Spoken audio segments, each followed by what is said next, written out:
Pfeffer, and this is Ontario Today. In this hour, can't sleep without a pill. I was totally dependent on the medication to function. And very quickly, I found that I couldn't sleep without it.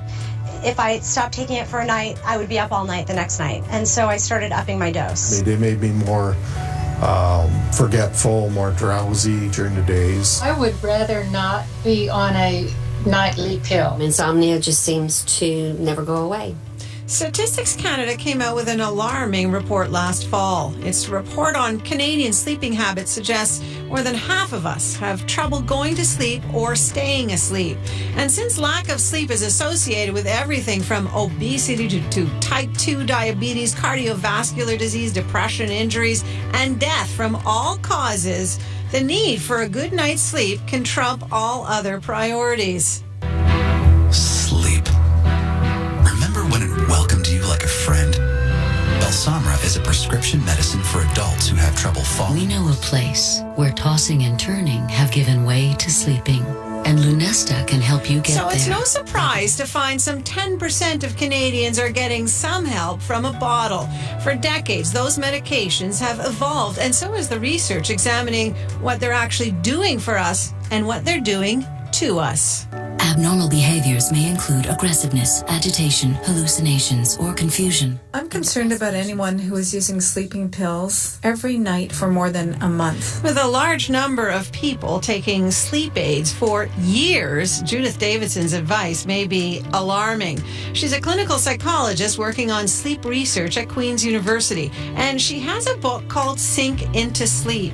She'll share with us this hour the therapy she's developed to get off sleeping pills on your own. And every day, research is giving us another reason to give it a try. Long-term use has now been associated with a list strikingly similar to the harm associated with lack of sleep.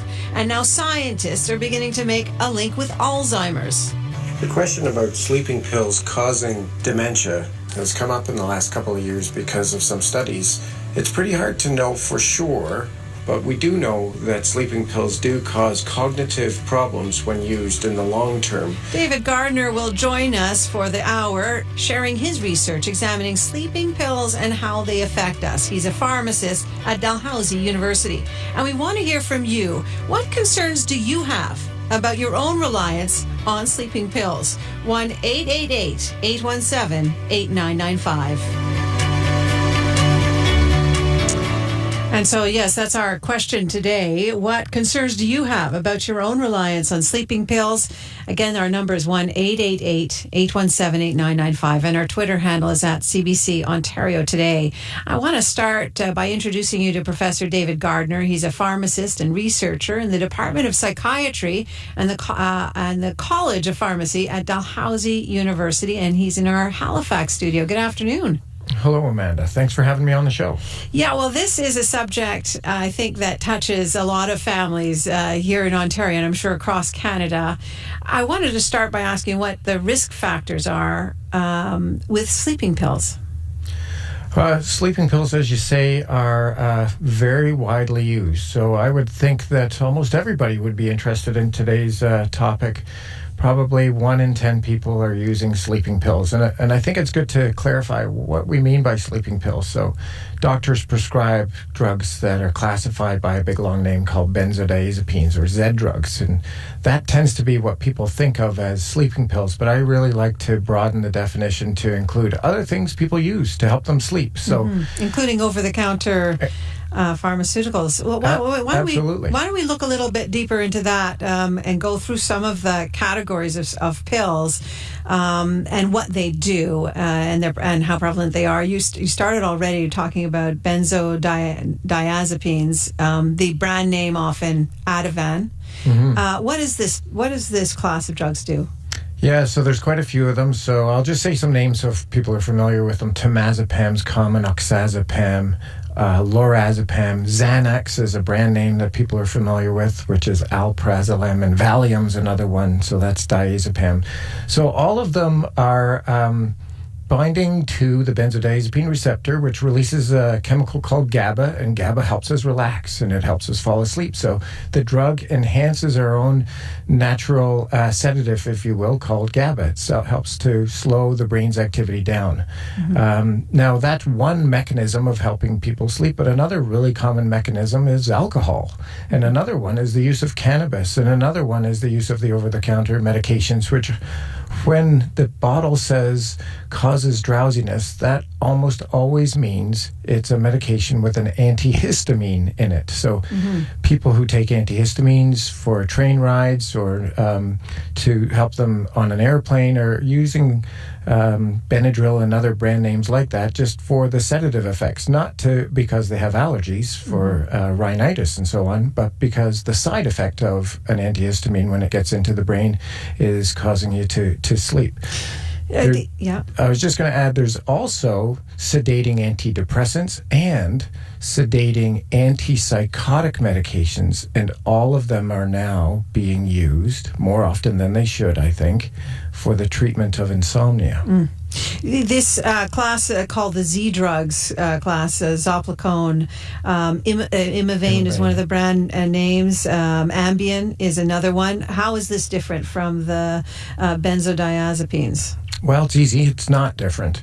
So the benzodiazepines and the Z drugs really, in my mind, form one class, and it's just cumbersome to say the long name, but they act the same way at this benzodiazepine GABA receptor, enhancing the release of GABA into the brain. And they work in helping you go to sleep. Is that right? Yeah, so the research is pretty clear that they reduce the time it takes for you to fall asleep. So if you are somebody who's lived with insomnia for a long time and it takes you an hour to an hour and a half to fall asleep, on average, they'll improve that time by about 20 minutes. So instead of waiting an hour and 20 minutes to fall asleep, the average person will wait an hour to fall asleep. Okay. Tell me about trazodone is now sort of becoming more popular among physicians in terms of prescribing. What do we know about them? So trazodone is an antidepressant that's never used for the treatment of depression these days. It's so sedating that it's hard for people to get to the doses needed for the treatment of depression. So it's become kind of a favorite for older people or for people who have a history of misuse of substances, for example, some street substances. It's less likely to cause an addiction or a dependence than the benzodiazepines and Z drugs. So people say, it's not associated with some of those concerns, so we'll use trazodone instead. So low doses of trazodone effectively are antihistaminic, anticholinergic, and those two pharmacologic effects will make you sedated and kind of fuzzy, blurry, calmed, maybe a little bit high, even if you take it in too high of a dose. But those are the effects that we get from trazodone and some of the other antidepressants that are commonly used for insomnia. I just want to cover two more classes. One is the over-the-counter sleeping pills, and the other is melatonin. Why don't we start with melatonin, since they act differently from the other ones we've been talking about? So our brain has something called the pineal gland, and the pineal gland, just as the sun sets, increases the release of melatonin. So our brain makes melatonin, and it allows for a short-term burst of melatonin as part of our circadian rhythm. So it's just a normal part keeping our circadian rhythm. It tells the body that, night is coming, it's time to cool down, which helps you settle into getting under the covers and sleeping, so on. So now we have melatonin available over the counter, and the dose that you take is much more than what the brain needs to release. So we don't know what the right dose is, but it is something that's natural, if you will. And so many people have said, well, let's go to melatonin because our brain makes it anyway. So how bad could it be? But our brain makes a very different dose of melatonin. And just before we get to the calls, and I'm sure one of the callers will bring up the over-the-counter and give us a chance to talk about that, but why is this? Why do we not want to be on these pills more than, I don't know, what is the recommended length of time we're on a sleeping pill? Well, if you'll indulge with me, I actually have something taken straight out of one of the product's descriptions of how to take the medicine. So it says, and this is for Lunesta, but you could really substitute any one of them. Lunesta is indicated for the short-term treatment and symptomatic relief of insomnia. Treatment with Lunesta should not exceed 7 to 10 consecutive days. Use for more than 2 to 3 consecutive weeks requires complete re-evaluation of the patient.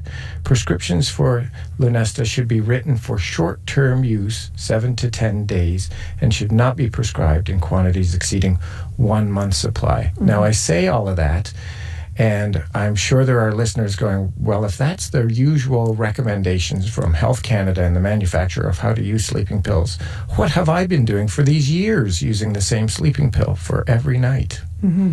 And? And so the problems begin.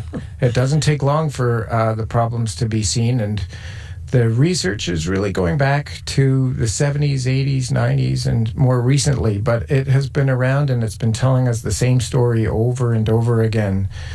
And it's really a concern for people who are over 65, over 75, and even more so when you get beyond 75 and 80. So the risk of feeling unsteady and having a fall and maybe not injuring yourself and then having isolation because you don't necessarily want to go out anymore. You feel unsteady on your feet because of these medications. You don't do as much activity. Your muscles get a little bit more weak. You're a little bit deconditioned, as they say. And you're a little bit more worried and maybe depressed even because you're not interacting with people as much. This is the kind of stuff that happens that doesn't really get recognized or recorded. Mm. What does get recorded is the serious falls that cause you to be picked up by an ambulance and taken to the hospital, fracturing your hip or your wrist, contusions of the face, memory issues, and next day hangovers, and car accidents, and some of the others that were mentioned in the introduction. And through this hour, we'll talk also about these links with the research that's being done on linking it perhaps to Alzheimer's, why family doctors for the last few years have been told to get seniors in particular off certain kinds of sleeping pills. Let's go to the phones, though, because I know this is a topic that really interests a lot of you here in Ontario. Let me start with Joanne in Millbrook. Joanne, we're talking about what concerns you may have about your dependence on sleeping pills. What's your story? So during menopause, I did the typical waking up at 4 in the morning or 4 or 5 in the morning and not being able to get back to sleep again, and went through several years of kind of sleepwalking through my day and not feeling rested at all till I discovered Imovane. And so started taking Imovane about 10 years ago, 250 milligrams only at 4 in the morning to get me back to sleep, and it works like a charm. I've been doing it for 10 years. On those days that I take it, I do take it most days, I feel great. I never feel like having a nap. I never feel, drugged in the morning. I can sleep another, 3 hours and feel, like I have had my 8 hours sleep. I've even forgotten it when I went to Kenya to do some humanitarian work for a month, didn't take it, didn't have any side effects from not taking it. Came back, I didn't sleep well, but didn't have it. But I am concerned because I've heard of, things like memory loss and that kind of thing. I did try all those other, over-the-counter things. I tried many things for several years, and now I've tried CBD. I got a medical prescription for CBD, medical marijuana. Tried that, although I only tried one form, and people tell me you have to try a whole bunch of different things.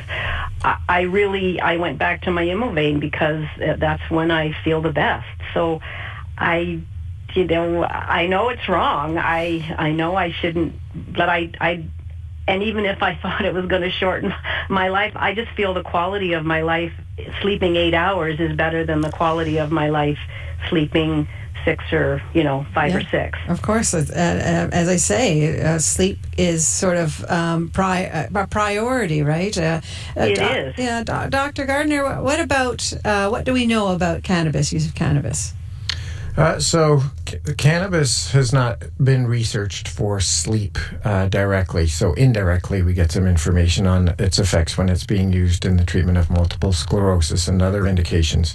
And the data shows that CBD at higher doses, so cannabidiol, which is one of the active ingredients of cannabis, is associated, just like the other sleep aids, with helping you get to sleep in your early use of it. And then you need a higher dose. And then after a while, it stops helping you with sleep. And then you stop it and you go through a cannabis discontinuation syndrome or abstinence syndrome. And what's the major feature of the abstinence syndrome? It's insomnia with night terrors or vivid dreams. So you can't sleep well at all. And so that's the kind of story that we've seen with all the breakthroughs in insomnia medications over the decades, where they're not supposed to be associated with addiction and they're not supposed to be associated with major adverse effects or withdrawal, but almost all of them have been associated with that after we've learned through experience about their problems. So it's interesting from Joanne, talking about getting a great night's sleep when she uses Imovane and not getting a good night's sleep when she doesn't use Imovane. And that is that characteristic withdrawal. We call it rebound insomnia. You take the sleep medication for a few nights, a few weeks, a few months, a few years, and then when you stop it, you go, I must need it again because my sleep is awful. And so when we go to speaking with Dr. Davidson, I think we'll get a really great alternative to helping people get their sleep back. But we always recommend gradual withdrawal of sleep medications when you've used them for a long period of time, and doing other things, which we'll talk about, to make sure you're getting your great nights of sleep without the need for a sleeping pill. Okay, let me take one more call. We've got Alicia in Waterloo. Alicia, can you tell me what your thoughts are? What concerns do you have about a dependence on sleeping pills? Yes, well, personally, I actually don't take sleeping pills. I'm actually not on any medication. However, I do have an autoimmune disorder. So I went to actually go see a specialist, and it took me quite a while to get into the specialist. When I did go see them, they asked me in the appointment, do you have any trouble sleeping? Do you ever find, that it's difficult at night? And I said, yeah, sometimes. It is painful, so sometimes I have a little difficulty sleeping, but I usually manage it okay. I just try to go to bed a bit earlier and manage it that way. And then he sort of insisted. He said, no, I think, you should try them. Here you go. I'll just write you this prescription. And I sort of said, well, to be honest, I'm not a huge fan. That's just not something I'm really interested in. And he kind of insisted again and said, well, it's no problem. Don't worry about it. I take them all the time. And I was kind of like, okay. And then he continued to insist, and I said, okay, they just took the prescription. And then when I left his office, I just tore it up. So I guess my question is just regarding things like, that we hear on the news all the time, for example, about the opioid crisis and sleeping pills and dependencies and things like that. My question, I guess, is just what is the role of the doctors in this kind of a situation, like when they seem to be kind of almost pushing it on people that don't really feel they need it? Yeah. I would hope that he represents the exception to the rule. I would say there's a pretty widely accepted consensus that sleeping pills, almost across the board, have a higher risk than the benefits that they offer. So very short-term use for acute sleep problems is appropriate. Long-term use is not appropriate, and it's not really appropriate when somebody says, I don't want one, and offering them one anyway. Yeah. So I would hope that that's the exception, and I would say I know the vast majority of physicians are very happy to hear that somebody doesn't want a sleeping pill or wants to come off of their sleeping pill, and then we'll work with them to do that. So yeah, I'd love to hear from family doctors also about their concerns and difficulties working with patients trying to get off. I also want to introduce our other guest for this hour, and you mentioned her as well, Dr. Gardner. Professor Judith Davidson is a clinical psychologist and a sleep researcher at Queen's University in Kingston. She's driven all the way here from Kingston, and we thank you very much for doing that. She's also the author of Sink into Sleep. It's a guide to cognitive behavioral therapy for people with insomnia, and she's right here with me in our Ottawa studio. Good afternoon. Good afternoon. Well, you've heard some of the calls. Anything stick out for you right now before we talk about your therapy? Well, first of all, it's not my therapy, but I'm familiar with it and I'm trying to make it more accessible. But the common finding that family physicians not being able to provide an alternative to medications is something that comes up all the time. And a lot of physicians know that the sleeping pills are not to be prescribed for longer than 4 weeks, but they may know something about the alternative called cognitive behavior therapy for insomnia, or CBTI, but they don't know how to offer it, or they don't know other professionals who are available in their community to offer it. So CBTI now, in the last 5 years, it's been recognized as the first-line treatment in international treatment guidelines for insomnia, so North America and in Europe.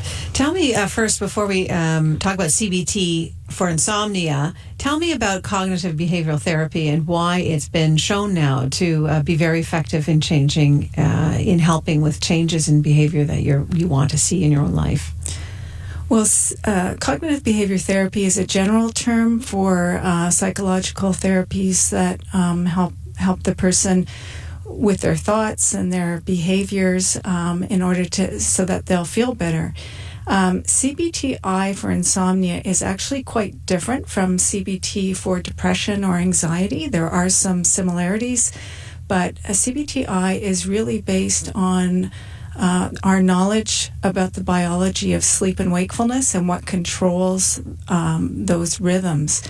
So it has components that are about scheduling your sleep, about how to maximize your chance of falling asleep and staying asleep, and how to work with your circadian rhythm that David had mentioned. That's your 24-hour rhythm cycle of sleep to get the best sleep biologically. And then it also has components that of looking at the thoughts that might be going on, the racing thoughts that people have, and then the behaviors of what to do when you're not sleeping to get out of bed, and relaxation techniques. Those last two components do overlap with other types of CBT, but it's really the sleep-specific components of CBTI that are the most effective ones that work the best for insomnia.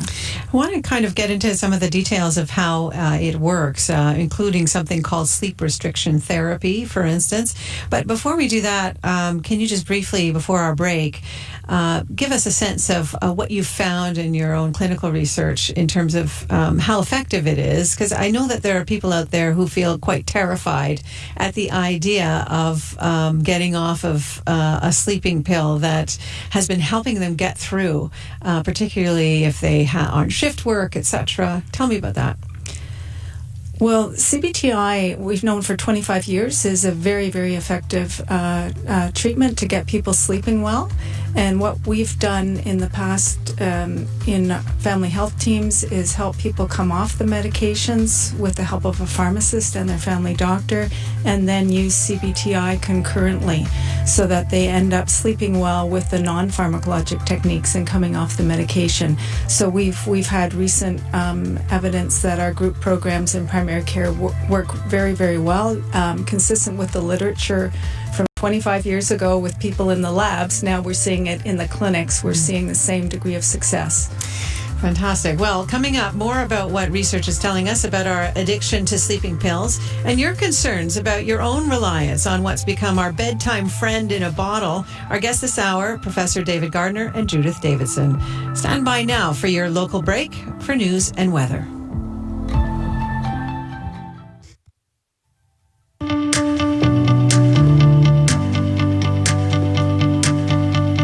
You're listening to Ontario Today. I'm Amanda Pfeffer. Today we're talking about sleeping pills. And now researchers are sounding an alarm about our most trusted friend. I'm concerned about anyone who is using sleeping pills every night for more than a month. The question about sleeping pills causing dementia has come up in the last couple of years because of some studies. It's pretty hard to know for sure, but we do know that sleeping pills do cause cognitive problems when used in the long term. Those are our guests today, two sleep researchers, a pharmacist and a psychologist. They say the news is not all bad, that there is a treatment for insomnia that works and doesn't involve pills. They're taking your calls, 1-888-817-8995. Our Twitter handle is at CBC Ontario Today. And our question to you, what concerns do you have about your reliance on sleeping pills?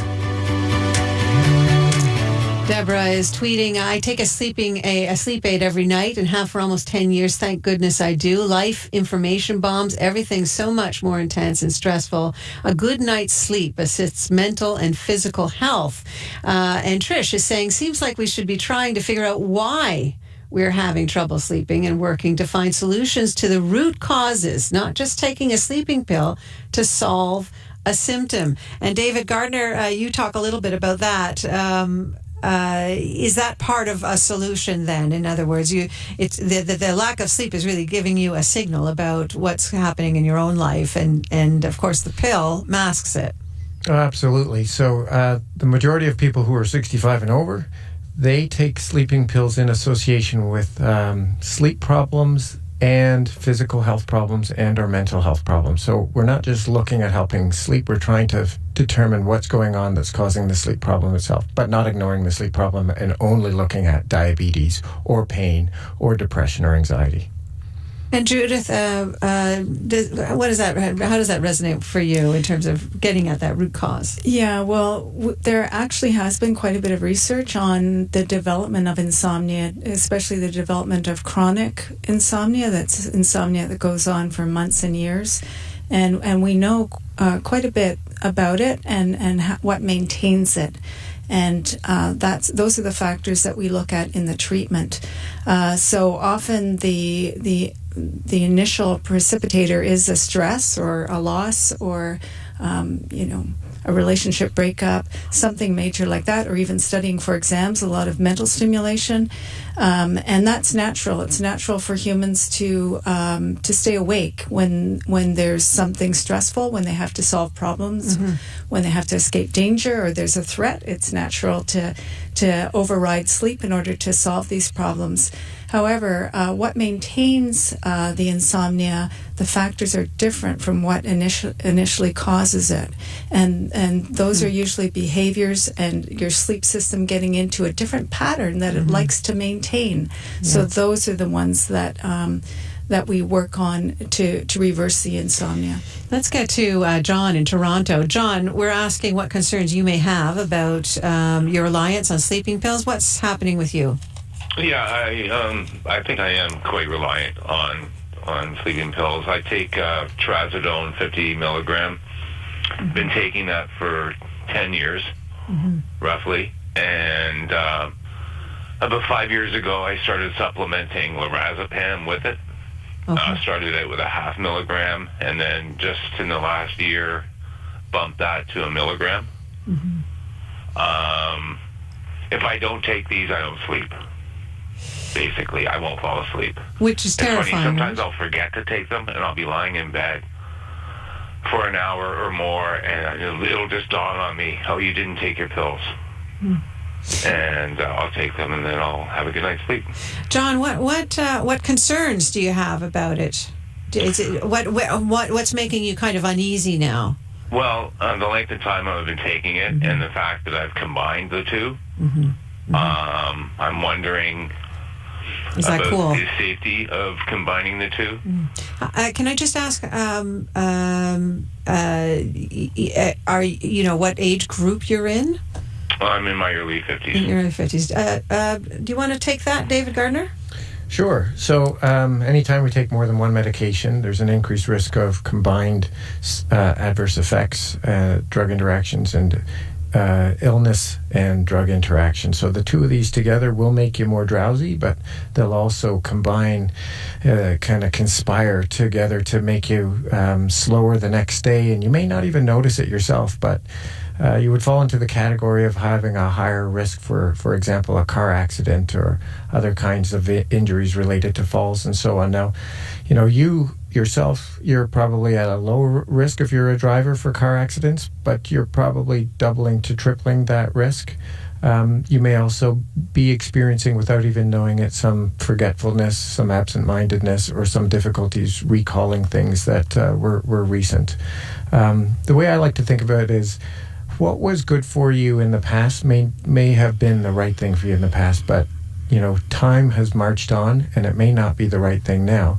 And you're probably experiencing what hundreds of thousands of Ontarians before you have experienced: difficulties stopping the medication. It's like they prove themselves over and over again. When you stop it, the next day and the few days after, the sleeps are awful. Mm-hmm. But when you go back on it, the sleeps get so much better, and that just proves to you that the medications work and they're important. Mm. But it's kind of a false association. Yeah, and it hits one of those bars that you need to meet for addiction, right? If you are having to take more, I guess. So I want to bring Judith in. Judith, you have the sort of a very quick place where John can begin. Well, I usually suggest going to the family physician, and hopefully the family physician is part of a family health team in Ontario that has the ability to talk with him about the pros and cons of staying on the medication, and can offer a way to come off the medication very, very slowly with the help of a pharmacist and someone who can provide CBTI.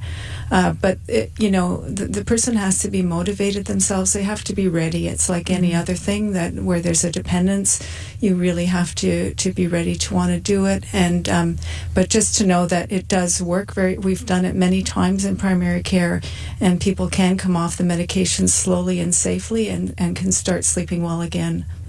John, good luck. We've got Blake on the line from Toronto. Blake, hi. What are you thinking about? What concerns do you have about your reliance on sleeping pills? Yes, over a decade ago, I got started on diphenhydramine, Benadryl, maybe up to 25 milligrams a night, or maybe half that dose. Occasionally, what's dimenhydriphenate, I think it's called. It's Gravol. To help me fall asleep. I tend to, because of my schedule, have 2 or 3 hours difference during a certain shift during the week, and this helps me smooth that out. I'm not finding any adverse effects particularly, and I manage the dosage as small as I can, but it's also, I think, a bit of a psychological dependence as well, but it helps me to regulate and get that sleep, and so that would be my question. Why don't we start with you, Judith, this time? Well, I'm going to throw that back to David, just because of the expertise he has in the prescription, in the non-prescription over-the-counter medications. Yeah. Okay. Would you tell him though that he could start at that level to begin using your therapy? Oh, certainly he could, but I would really encourage him to stop taking the diphenhydramine, the Gravol, just because it's meant for other purposes, not specifically for sleep. And David would know the side effects of that. Yeah, David? Well, it's, we don't want to vilify all sleep medications or medications, so it sounds like Blake's doing the right thing by, being sparing in how he uses them and when he chooses to use them. Mm-hmm. So if, I don't know Blake's age exactly, but if he's a healthy middle-aged man, taking Benadryl or diphenhydramine or Gravol dimenhydrinate once every few days to help with initiating sleep is probably not putting his health at significantly higher risk. But as he moves on in age, using a medication that's got those pharmacological effects can cause confusion, memory problems, and delirium. And we see this especially in people who are a little bit older, taking antihistamine, anticholinergic medications, being very confused when they take these medications. So, younger, healthy brains, they can get away with it. But as the brain gets a little bit older, it becomes a little bit more risky. Alan in Niagara. Alan, what concerns do you have about taking your sleeping pill? It's thank you for taking my call. Yeah. It's not me. It's my daughter. Mm. She had a devastating car accident a month ago, and we discovered that she was taking a drug called Zopiclone. Now, I understand that's not a benzodiazepine. So my first question is Zopiclone a sleeping pill? Is that the topic of today's conversation? Yeah, so that Zopiclone is a Z drug, and we think of Zopiclone like a benzodiazepine, to be frank. You know, it works basically the same way pharmacologically, so I just kind of put them all in the same class. Okay. Are you saying that... you go ahead. I'm sorry. We discovered that what she was doing was going to 9 different doctors to get the prescriptions, and she was taking anywhere from 8 to 11 37 milligram tablets a day, and she wasn't even tired. And now that the accident has happened and she's been discharged from the ICU, she has not had Zopiclone for about 4 weeks. And as we go through the process of her healing, I'm concerned about just having her cut off of what is obviously an addiction, but just stopping cold turkey like that. David? So, this is an opportunity. She stopped it. She's beyond what would be the physiologic withdrawal from it. She may still be experiencing, if she was using it at such high doses, she may still be experiencing a psychological withdrawal effect from it, wanting to continue with the medication. But I wouldn't say that there is a obvious physical risk or risk to her brain functioning at this point. You're right, we tend to gradually reduce, but probably half of the people that stop benzodiazepine Z drugs do it cold turkey and go through the withdrawal period, tough it out, and come out the other end. So it's not an unusual situation. It's what may be a little bit unusual is that her dosing during prior to her accident was higher than others. Yeah. Let's go to Patty in Beaton. Patty, what? Now you have a sort of interesting issue with taking sleeping pills. Tell me what's going on with you. Well, I have been visually impaired and then totally blind all my life, and my circadian rhythm is not like everybody else's. And I've known ever since I was a child, and it took me, 3 or 4 hours to get to sleep at night, that I had a problem. When I was 20, I started taking 2 Gravol per night. I am now 58. And I retired from teaching a couple of years ago, and I thought, okay, well, the doctor told me I should get off the Gravol because it might cause, might lead to memory issues. I have been having some memory issues. Everybody laughs at me and says it's just, stress, and there's some stressful things in my life, so there's some stress, and that's basically it.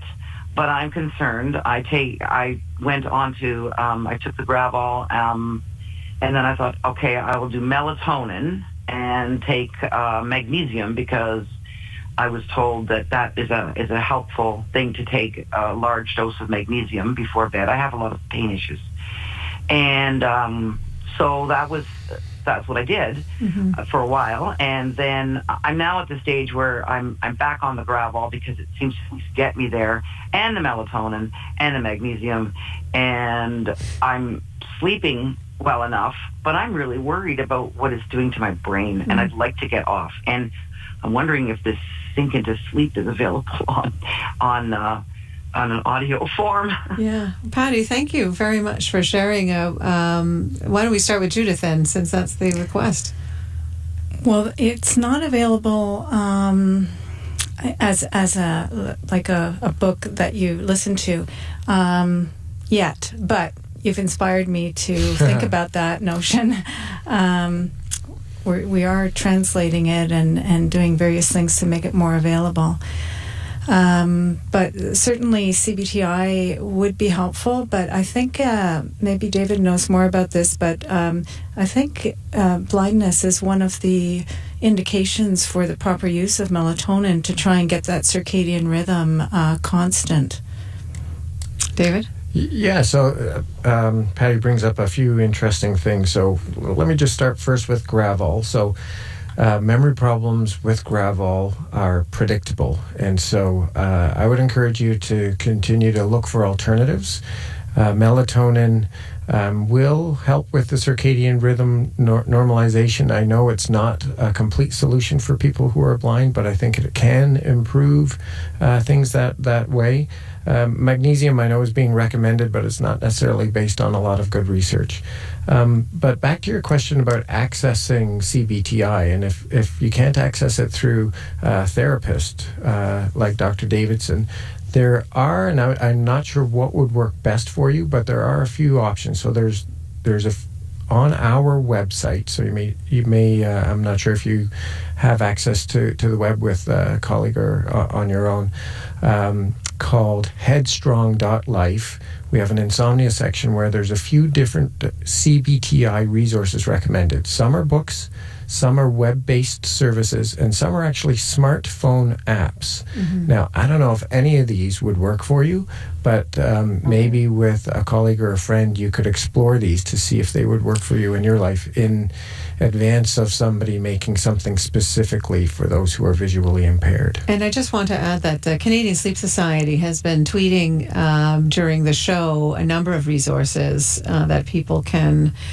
connect with if they're looking for those in terms of trying to deal with a sleeping pill issue that they want to stop or they want to try to get off. I want to discuss a little bit with you, David, the connections that we're seeing in long-term use with Alzheimer's. What I understand is that we're finding that people with the disease, one of the feature symptoms, of course, is lack of sleep, and that it's during deep sleep that we are basically cleaning out our brains of all of the waste that we gather during the day. And when we're not getting that deep sleep, which is difficult when you're on a sleeping pill, you're not cleaning out those sections. And with Alzheimer patients, we find that they have, in fact, quite a severe problem with this issue, where we're finding that there is a lot of gunk in the brain. Yeah, I think you set it up nicely how we could identify that sleeping pills are the cause or a cause in Alzheimer's, and why it might look to be that way. So before people develop Alzheimer's or other forms of dementia, they may have mild cognitive impairment. And that mild cognitive impairment is often associated with sleep problems. So you treat the sleep problems with sleeping pills, and then voila, a couple of years later, the person gets diagnosed with dementia. And you say, well, what was going on? What could be the cause of this dementia? And you look back and you say, oh, more people who develop dementia are using sleeping pills. Therefore, maybe they're the cause of this person or another person's dementia. And so we're kind of stuck right now. We've got better and better studies showing this link to be clear. There is a link, but how do we know? Is it that the sleep pills cause the dementia? Is it that poor sleep causes dementia?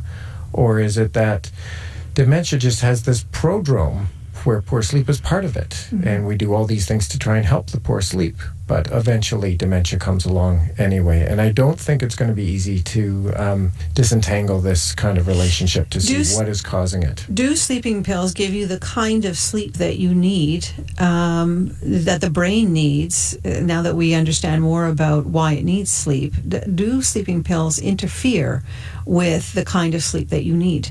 Yeah, so you brought up the deep sleep, which is the slow wave sleep, or stage 3 kind of sleep. And that just naturally gets less and less as we get older. So, we just don't sleep as deeply in our 70s as we did in our 20s. And a lot of people notice that and are frustrated by that. But that's just a normal kind of thing. And waking up once or twice in the middle of the night is a normal kind of thing. We don't really need sleeping pills for that. And if we give sleeping pills for that, we don't actually get the deep sleep anyway. So they do not really enhance that loss of deep sleep that we're missing in our 70s. They do change sleep architecture in some ways, but ultimately it's not taking us back to our 20 8-year-old kind of sleeps. Let me get back to the phones. We've got Ryan on the line from London, Ontario. Ryan, what concerns do you have about using sleeping pills?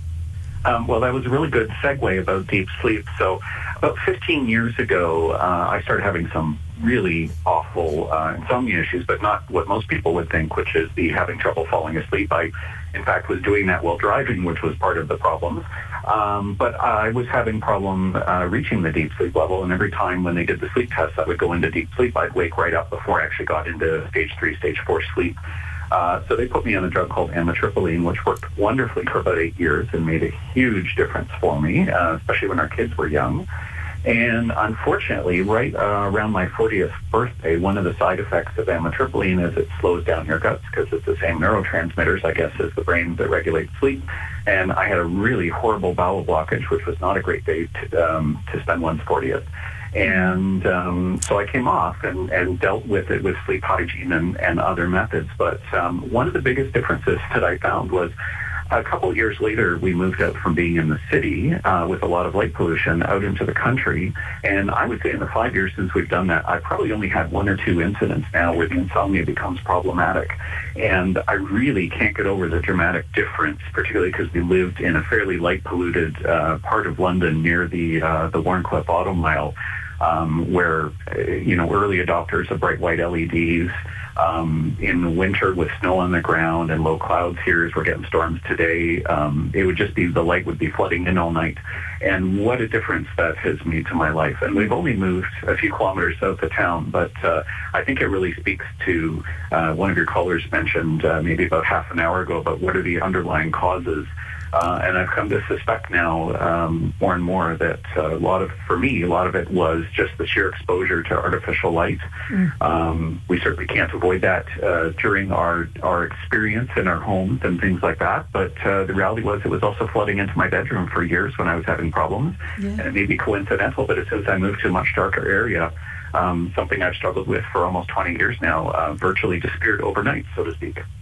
Very interesting. Why don't we start with Judith Davidson? You must have some insights into that. He also talked about something called sleep hygiene, but why don't we start with light?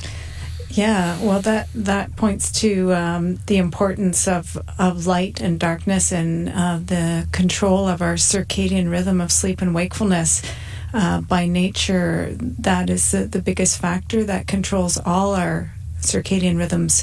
We have many, many 24-hour rhythms in our bodies, hormone rhythms, and our body temperature rhythm is a 24-hour rhythm, and the sleep-wake rhythm is also a 24-hour rhythm. And it's light and darkness that is the main controller of that. So we can never go wrong by having darkness when we want to sleep. And that will help with the release of melatonin that David was referring to earlier. And then lightness, brightness when we wake up, that will just help our normal processes to get ready to wake up and start the day. Mm-hmm. So I'm really glad that Ryan's getting a much better sleep now than before. Sleep hygiene is also very helpful for people. What that is just a list of what to do and what not to do. They're usually things that your mom probably told you when you were growing up, like don't eat too much before bed, avoid alcohol, don't smoke close to bedtime, don't exercise right before you go to bed, have a dark room, and so on. Those things are very, very helpful for those of us who have fairly normal sleep most of the time and we want to avoid problems. But for someone who's had chronic insomnia, those sleep hygiene tips they've already been using for years, I find. Mm-hmm. And by the time they come and seek help, and it's been going on for so long, it's really only the CBTI that tends to make the difference for them in terms of turning their sleep around and getting them back onto a normal sleep rhythm. Okay, we have time for one more call. I want to go to Barbara in Toronto. Barbara, you're our last call. What concerns do you have? My doctor recommended for me to take quetiapine, Quetiapine, and I've been taking it for a couple of years. He told me it is not addictive, but when I don't take it, I don't sleep. So I'm just wondering. It's an antipsychotic drug. It's not usually used as a sleeping pill. Yeah. Well, thank you for your call, David. Yes, I'm very glad that one came up. That's probably the fastest growing medication being used as a sleeping pill in Canada from our research. So quetiapine, or Seroquel, it is an antipsychotic. So when people take it at low doses, they get an antihistamine effect like Benadryl. And as the dose goes up, you get other pharmacologic effects that are related to its effect in mood as well as its effect in the treatment of schizophrenia and other illnesses. It does have the same issues as with other sleeping pills. It does put people who are a bit older at risk for falls and fractures. So it's because of its complex pharmacology, it's not a medication that I recommend as a sleeping pill, and I would recommend it to be used only for individuals who have other issues, for example, depression or other mental health problems. I wanted to ask you this, and I've seen it online now. Somebody asking, I'm wondering whether doctors... and this is not a diss against older doctors, but older doctors often have older patients. Those patients may have been put on older classes of sleeping pills that may not be recommended anymore, but they are still on them, senior citizens who are still on these older class pills.